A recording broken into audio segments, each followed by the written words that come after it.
आद्य के चिंतन में कोटि से वंदन। मुनिवृंद, उपस्थित पर्युषण पर्व की आराधना करने वाले श्रावक श्राविकाएं, आज शनिवार है। शनिवार की सामायिक अच्छी संख्या में हो रही है। रात्रिकालीन कार्यक्रम के अंतर्गत आज का विषय है तेरापंथ धर्म संघ की प्रभावशाली साध्वियाँ।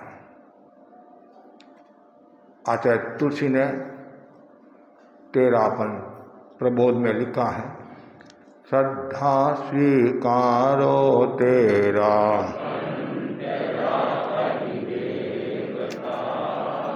शक्ति संचारो तेरा, तीरे पर मारी आशा, जन जीवन आधार हो, श्रीरातार हो, मरुदर रामंदार हो तेरा,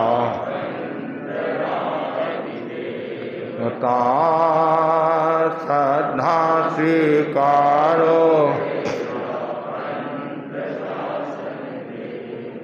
तीरथ तीन देख जन बोल्या, लाडू है खांडो थारो, खांडो भले तो बुनी रोय, फिर तारा को सुसतारो।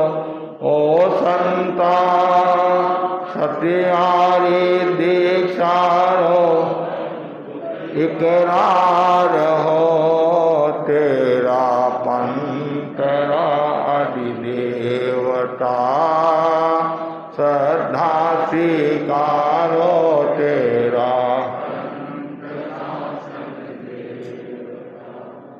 एक बार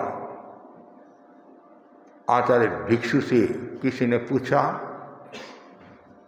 आपका लाडू खंडा है, अर्थात आपके संघ में तीन ही तीर्थ है। आचार्य भिक्षु ने कहा, लाडू खांडा है तो चौगुणी का है तो चौगुणी का।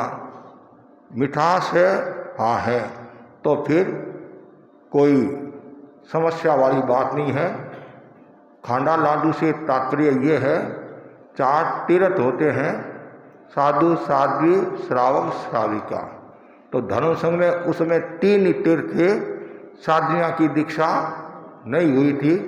तेरापंथ की स्थापना के 4 वर्ष के बाद में साध्वियाँ की दीक्षा हुई।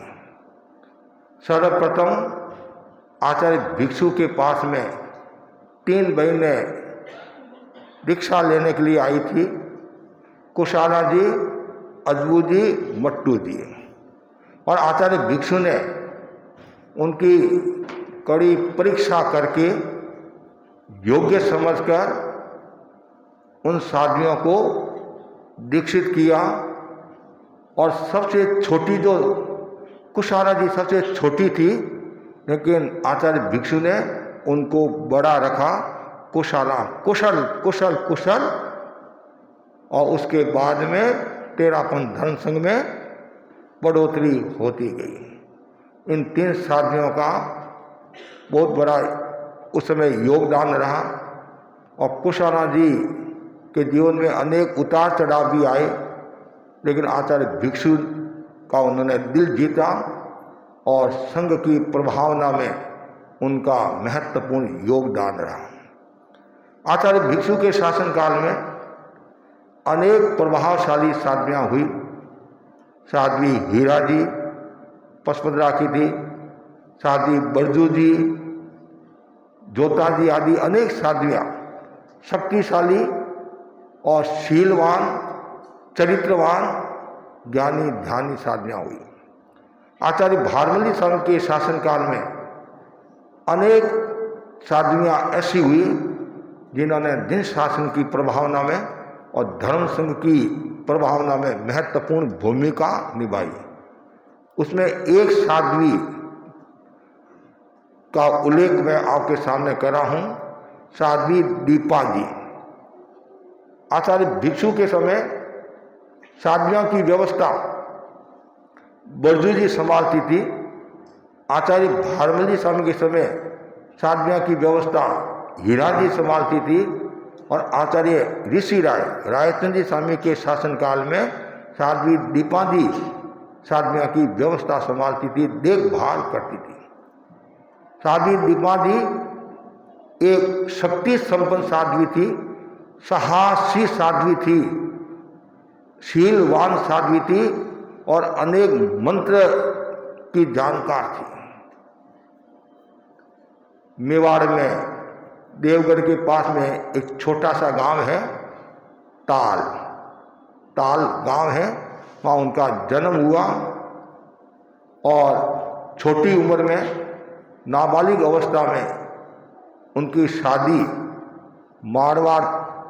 मारवाड़ जंक्शन के पास में जोजावर गांव है, वहाँ उनकी शादी हुई बम परिवार में। शादी के कुछ वर्ष के बाद ही पति का देहावसान हो गया। मात्र 16 वर्ष की उम्र में साध्वी आसु जी के पास में उन्होंने दीक्षा स्वीकार की। दीक्षा स्वीकार करने के बाद में साधवाचार में सजग रहती हुई आचार्य भारमली स्वामी के दर्शन किए। दर्शन करने के बाद आचार्य भारमली स्वामी ने प्रसन्नता व्यक्त की। साध्वी श्री भी खुश हुए, प्रसन्न हुए, आज गुरु के दर्शन हो गए और आचार्य भारमली स्वामी ने मैत्री कृपा करके साध्वी दीपा जी को साध्वी आसु जी के पास ही रखा और आसु जी के पास में रहकर उन्होंने जैन आगमों का अध्ययन किया। तीक्ष्ण मेधा की धनी थी, व्याख्यानी थी, कुशल प्रवचनकार थी, समझाने की अद्भुत कला थी, इतनी निडर थी, इतनी निर्भीक थी, कोई भी व्यक्ति यदि सामने आ जाए तो वो डरती नहीं थी। इतना उनका प्रभाव था, आपको आश्चर्य होगा। उन्होंने अपने हाथ से 10 बहनों को दीक्षित किया और 50 भाई बहनों को दीक्षा के लिए उन्होंने तैयार किया और अनेक सुलभ बोधि लोग बनाए, अनेक तेरापंथी बनाए। साध्वी दीपा जी के जीवन के अनेक प्रसंग हैं। ज्ञान के क्षेत्र में उन्होंने बहुत विकास किया, दर्शन के क्षेत्र में भी विकास किया, चारित्र की लोगों को खूब प्रेरणा दी। तप के क्षेत्र में भी उन्होंने साध्वियों को खूब प्रेरणा दी।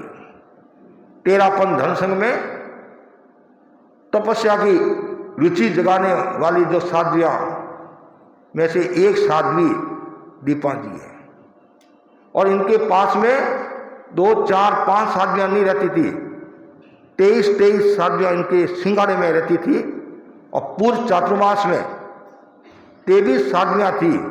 उनमें से 21 साध्वियों को उन्होंने तपस्या करा दी। 2 साध्वियों को छोड़कर किसी ने 8, किसी ने 9, मतलब इतनी तपस्या हुई। एक बार की बात है, आमेर के शेष काल में साध्वी श्री विराजे थे। विक्रम संवत 1913-14 की घटना है। एक भाई दर्शन करने के लिए आया। व्रत निपटाने की भावना भाई कि महाराज घी की कृपा कराओ, घी की कृपा कराओ। तो साध्वी श्री ने भाई की भावना देखी तो ठीक है, थोड़ा सा घी बरा देंगे। पात्र रखा, 3-4 सेर घी बरा कर वो भाई रवाना हो गया। संभवतः वहाँ खड़ा ही नहीं रहा, सारा घी बरा कर 3-4 सेर करीबन 3.5 पौना 4 किलो हो जाता है। और साध्वियाँ एक दृष्टि से चिंतित भी हो सकती है, लेकिन साध्वी दीपा जी चिंतित नहीं हुई। साध्वी दीपा जी ने साध्वियों को कहा, जाओ रोटियां और खींच लेकर आओ। रोटियां खींच लेकर आए और घी मिलाकर सबको खिला दिया। और शाम को गोष्ठी हुई। साध्वियां क्या करोगी? टैक्स चुकाना पड़ेगा। हाँ महाराज, कल उपवास कर लेंगे। उपवास से कुछ होने वाला नहीं है, तो बेला कर लेंगे, टेला कर लेंगे। नहीं, आपको आश्चर्य होगा, 5 साध्वियों को 6 मासी तपस्या करा दी। 5 साध्वियों को 6 मासी तपस्या करा दी। एक कीर्तिमान स्थापित हो गया, बहुत बड़ी बात है। और जिस समय तपस्या चल रही थी, उस समय वो गदर लोग, जो मराठा ईसाई, वो गोरे लोगों का बहुत आतंक चल रहा था, लुटेरे थे, और उधर फौज आ रही थी। सुना कि देवगढ़ की ओर वो लुटेरे आ रहे हैं, तो अमेठ के लोगों ने सुना तो भयभीत हो गए। अब क्या होगा, क्या होगा, क्या होगा? वहां के जो ठाकुर थे चतर सिंधी, वो बोले, डरने की आवश्यकता नहीं है। जिस गांव में तपस्वी साध्वियां विराजनी हैं, प्रभावशाली साध्वियां विराजनी हैं, एक नहीं 5 साध्वियों के 6 मासी तपस्या चल रही है, हमारे क्षेत्र के कोई नुकसान होने वाला नहीं है, कोई उपसर्ग उपद्रव होने वाला नहीं है, ऐसा कहा जाता है। वो सेना लुटेरे फौज है, वो देवगढ़ की ओर नहीं आकर दूसरी ओर चली गई और आमेर सुरक्षित रह गया। ये तपस्या का अमोघ प्रभाव कह सकते हैं। तो जिस घर में तपस्या होती है, उस घर में उपसर्ग उपद्रव की संभावना नहीं रहती है। द्वारिका नगरी तपस्या के कारण बची हुई थी। मेरी तो ये अवधारणा है, घर में तपस्या होनी चाहिए। नौकाशी, पौषी, एकासना, रात्रि भोजन का त्याग, कुछ न कुछ होना चाहिए। उपसर्ग की संभावना नहीं रहेगी। उपसर्ग आ भी गया, उपद्रव आ भी गया, वो टिकेगा नहीं। टिक भी गया तो आपका नुकसान नहीं करेगा। इतना ज्ञानी जन कह सकते हैं कि तपस्या का एक अलग प्रभाव होता है। और मैं तो बार बार कहा करता हूं, तपस्या होनी चाहिए। करे तपस्या मिटे समस्या। साध्वी दीपा जी के जीवन की एक घटना और सुना रहा हूं आपको। एक बार जयाचार्य ने साध्वियों की परीक्षा करते हुए कहा, चित्तौड़ में चातुर्मास कौन कर सकता है? मेवाड़ में जो चित्तौड़ है, तो वहां केवल 2 तेरापंथी समाज के घर, ताराचंदी ढीलीवाल और कानमल्ली पार्क, 2 घर। और 2 घर में जल्दी से कोई भी चातुर्मास करने के लिए तैयार नहीं होगा। सब साध्वियां मौन होगी। और साध्वी दीपा जी ने अपनी साध्वियों से बात कर ली और साध्वी दीपा जी खड़ी हुई। आपकी आज्ञा हो, मैं चित्तौड़ चातुर्मास करने के लिए तैयार हूं। जयाचार्य ने कहा, तुम्हारे सिंगाड़े में तो 18 साध्वियां हैं,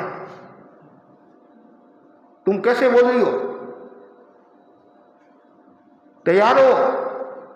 हाँ गुरुदेव, मैंने साध्वियों से बात कर ली। बात कर ली? हाँ मैंने बात कर ली। क्या बात की? 12 और 6, 12 साध्वियां हम चित्तौड़ में चातुर्मास और 6 साध्वियां हमीरगढ़ चित्तौड़ के पास में गांव है, वहां हम कर लेंगे। अरे 2 घर 12 साध्वियों की आहार की पूर्ति कैसे होगी? गुरुदेव, साध्वियों ने कहा, बातचीत कर ली। 4 साध्वियां चौमासी करेगी, 4 महीना तपस्या करेगी। 4 साध्वियां 2 मासी तपस्या करेगी। और पीछे 4 साध्वियां आ रही है, उनमें से 2 साध्वियां 1 दिन उपवास करेगी और 2 साध्वियां 1 दिन उपवास करेगी। केवल 2 साध्वियों का आहार की आवश्यकता, 2 ही तो हुए नहीं, एकांतर 2। और फिर भाद्र महीना के बाद बरसात बंद होने के बाद तो आसपास के क्षेत्रों में गोची करके आ जाएंगे। जयाचार्य देखते रह गए। जयाचार्य ने केवल परीक्षा के रूप में ये किया और कहा, तुम परीक्षा में पास होगी, लेकिन ऐसा भी उल्लेख आता है वहाँ चातुर्मास भी हुआ। 12-18 से चित्तौड़ में और 6-18 से हमीरगढ़ में चातुर्मास हुआ। कोई बाधा नहीं आई, निर्विघ्न चातुर्मास परिसंपन्न हुआ। बोलो आप, कितनी तेज साध्वी थी। और तो और साध्वियां विहार करी थी, रास्ते में डाकू मिल गए, उसमें डाकुओं का भूत रहता था। और आज वर्तमान में डाकू और ढंग के, उसमें और ढंग के डाकू थे। डाकू तो हर्ष में रहे हैं और संभवतः आगे भी रहेंगे, मनुष्य का स्वभाव है। तो सरदार ने कहा साध्वियों को, आपके पास जितना वजन है खंडे पर, सारा का सारा वजन उतारो। साध्वियों ने समझाने की भी कोशिश की होगी, लेकिन सरदार थे, समझे नहीं। साध्वियों ने कहा हमारे हाथ कोई नहीं लगा सकता, आपको वजन की आवश्यकता है, सामान की आवश्यकता है, हम सामान नीचे रख रहे हैं। जैसे ही सामान नीचे रखा और सरदार के हाथ में तलवार थी, उसने तलवार को नीचे रखा और जैसे ही सामान उठाने लगा तत्काल साध्वी दीपा जी ने कि तुम्हारी आज्ञा है, मैं तलवार जांचती हूं। और साध्वी दीपा जी ने तलवार ले ली। तलवार ली, खबरदार है मेरी साध्वियों की, तुमने हाथ लगा दिया। और साध्वियों को कहा वजन लो, आगे आगे तुम और पीछे पीछे मैं। सरदार भी देखते रह गए।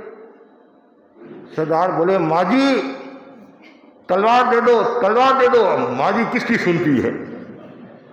और जंगल पार हो गया और सामने से श्रावक नजर आए। अब सरदारों ने सोचा मुश्किल हो जाएगी, ये तो हमारे एरिया परिचित एरिया है। और फिर साध्वी दीपा जी ने सोचा श्रावक आ रहे हैं, और तलवार वापिस घुरा दी और कहा खबरदार है, भविष्य में साध्वियों के आपने टच कर दिया, सताया, तो साध्वियों के पास में इतनी ताकत होती है, शील की इतनी साधना होती है, आपको भस्म भी कर सकती है। ये तो आपका सौभाग्य है, आप भस्म नहीं हुए, बच गए। इतना उनका प्रभाव था। एक बार खेरवा पाली के पास में गांव है, खेरवा के आसपास 2 बदमाश भाई मिल गए, साध्वियों को तकलीफ देने लगे, पीड़ा देने लगे। संभवतः उसमें 14 साध्वियां थी। अब करे क्या, पुरुष कुछ भी कर सकता है। साध्वियां ने उनको समझाया, फिर भी वो समझ नहीं पा रहा है कि हम सामान लेंगे। साध्वियों का इतनी सी बात है, आपको सामान की आवश्यकता है, हाथ कोई मत लगाना। और साध्वी दीपा जी ने सबको इशारा कर दिया, सामान रख दो, ढेर कर दिया सामान का, और गोलाकार करके साध्वियां अंदर बैठ गई और जाप करो, नमो अरिहंताणं नमो सिद्धाणं नमो आर्याणं नमो वज्रायाणं नमो लोहे। ये जाप शुरू हुआ। उन लोगों ने सोचा ये तो कोई देवी की आराधना करी है, जादू टोना करी है, कहीं भस्म न कर ले। और वो भाग गए। इतना उनका प्रभाव था। चर्चा में भी वो सूर थी। पुराने समय में चर्चा भी खूब होती थी। मेवाड़ में आमेर के पास में गांव है लावा सदारगढ़ गांव है। वहाँ अन्य संप्रदाय के संत मानमल जी आए हुए थे और तेरापन धर्म संघ की साध्वियां दीपा जी थी। और चर्चा का प्रस्ताव आया, चर्चा स्थापित हुई। कहाँ ठाकुर साहब का जो रावड़ा है वो रावड़े में चर्चा करना है। और मध्यस्थ कौन, ठाकुर साहब मनोहर सिंह जी। ठीक है, संत पहले आगे मानमल जी, साध्वियां दीपा जी आई और साध्वियां ने ठाकुर साहब से कहा चौकी है, चौकी मतलब बहादुर, चौकी है, ये चौकी है महाराज। चौकी ली और साध्वियां बैठ गई चौकी के ऊपर। और वो साधु इधर उधर घूम रहा है कि चर्चा कहाँ करना, चर्चा कहाँ करना, चर्चा कहाँ करना। ठाकुर साहब बोले चर्चा हो गई। तो मर्द होकर भी कुछ नहीं किया और ये शादी होने के बावजूद भी तत्काल चौकी जांची और चौकी के ऊपर बैठ गई। क्या चर्चा करेगा तू, होगी चर्चा होगी। इतना उनका प्रभाव था। और वो जहाँ कहीं भी जाती इतना प्रभाव था।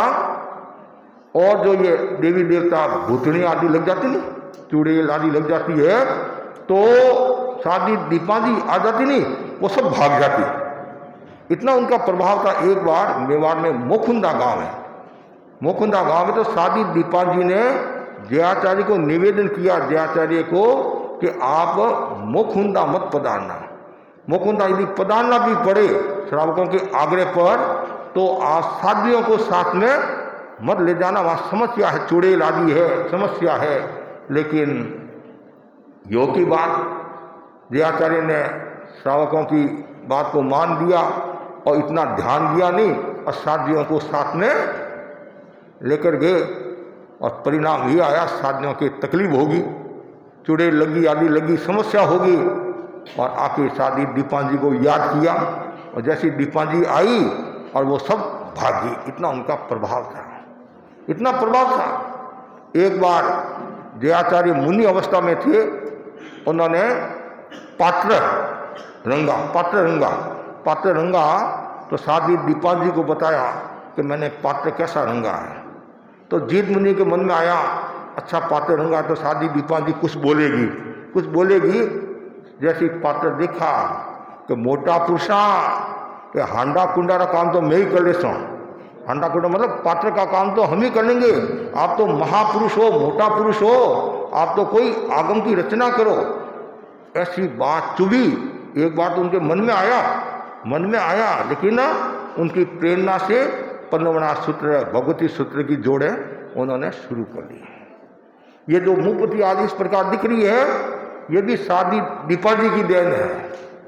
पहले ऐसे मुपति लगाते थे, तो आचार्य के पास में जो सत्या होती है वो मुपतियाँ जमाती है, क्योंकि ये मुपतियाँ प्राय सत्य जमाती थी। एक दिन शादी दीपाजी ऋषि राय की सन्निधि में वो मुपतियाँ जमा रही थी। जमाते जमाते क्या हुआ, उल्टी जम गई। ऐसे जमाना था, ऐसे जम गई। तो फिर ऋषि राय को कहा, ऋषि राय आज तो गलती होगी, प्रमाद हो गया, कि मुपति ऐसे जमाना था, ऐसे जम गई।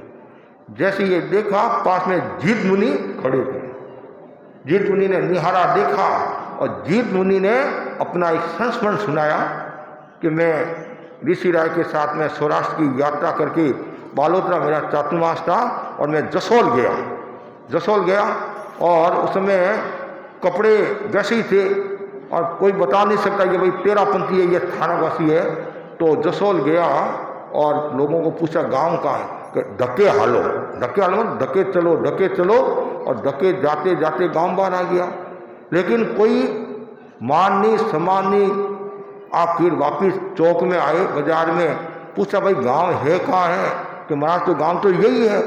फिर पूछा आप कौन हो, कि मैं मुनि जीतमल। अच्छा, जैसे तेराबंदी, ये कहाँ प्रभाव तो था ही, श्रावकों को पता नहीं था कि यही जीतमल जी है। उनको इतना अफसोस हुआ, तत्काल वंदना की, मथेण वंदना में हमारी गलती होगी।